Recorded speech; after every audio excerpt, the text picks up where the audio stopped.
اچھا آپاس مجھے یہ بتائیے کہ رمضان کے روزے تو رکھ لیتے ہیں ہم، لیکن اکثر لوگوں سے بھوک برداشت نہیں ہوتی، تو بھوک کو کیسے برداشت کیا جائے؟ ہاں ہوتا یہ ہے کہ ماشاءاللہ جب سحری ہوتی ہے کچھ لوگوں کو ایسا ہوتا ہے کہ بالکل روزہ بہت زیادہ محسوس ہوتا ہے کہ صبح جیسے ہی وہ سو کر اٹھتے ہیں تو اچھا میں آپ کو بتاؤں کہ میں یہ مثال کسی دوسرے پر نہیں دوں گی، اپنے لیے دوں گی۔ اوکے۔ میں بتاؤں کہ جب ہم نے روزے رکھنا شروع کیے چھوٹے تھے تو میں جب اسکول سے آتی تھی مجھے اتنی بھوک لگتی تھی، میں آتے ہی لیٹ جاتی تھی۔ میری امی کہتی تھی بیٹا نماز پڑھو، پہلے ظہر پڑھو، یعنی میرے اپنے پر میں کہتے ہیں امی مجھے بہت بھوک لگ رہی ہے، امی مجھے بہت بھوک لگ رہی ہے۔ میں اپنی امی کی بات بتاؤں، میری امی نے میری امی نے کہا اچھا وہ میرا روزہ گزر گیا۔ اس کے بعد میری امی جب میں رات کو جب سحری کے لیے اٹھے، امی نے کچھ نہیں کہا، روزہ افطار کیا۔ سب کے بچے تھے، لکڑ ہضم پتھر ہضم، بہت احتیاط کرنی چاہیے، اس وقت بچے تھے، اب اپنی زندگی پہ غور کرتے۔ تو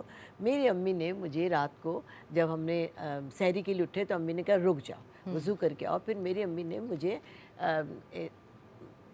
آدھا گلاس دودھ کا دیا اور وہ گاڑھا گاڑھا تھا، اچھا۔ گاڑھا گاڑھا تھا، اور امی نے کہا کہ یہ پی لو۔ میں نے کہا امی تو گاڑھا پیا نہیں جا رہا، میں نے کہا چمچے سے لے کے اسے اچھی طرح کھا لو اور اس کے بعد منہ صاف کرنے کے لیے ایک گھونٹ پی لو۔ اور میں نے نماز پڑھ لی جلدی سے تہجد کے، پہ ہم نے اپنی سحری کی اور اگلے دن مجھے بھوک نہیں لگی پورے دن۔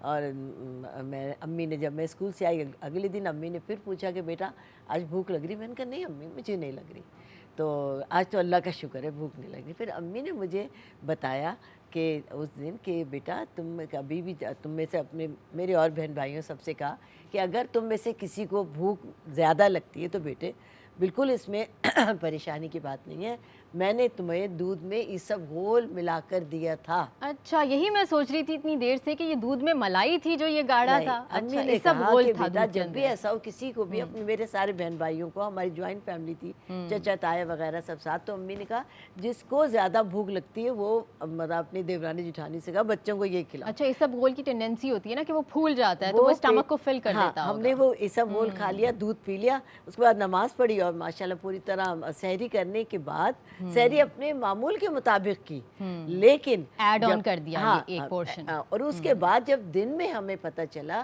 کہ جو عیسب گھول تھا وہ ہمارے پیٹ میں پھولتا رہا، جس سے ہمارے پیٹ کا جو اسپیس تھا وہ پھول رہا، اور اتنی چھوٹی سی چیز تھی لیکن الحمدللہ پورا بچپن سے لے کے آج تک اب میرے بچوں کو اگر جس کو زیادہ بھوک لگتی ہے میں ان کے لیے ہمیشہ اپنی لیکن آج ٹیبل کل پہ کے رکھتی بچوں کے ہوں۔ تو نخرے اتنے ہیں کہ انہیں اپنی مرضی کی ہی چیز کھانی ہوتی ہے، چاہے آپ جتنا انسسٹ کر لیں وہ نہیں کھاتے۔ الحمدللہ ہمارے بچے اچھا، بچے کھانے اللہ کا شکر۔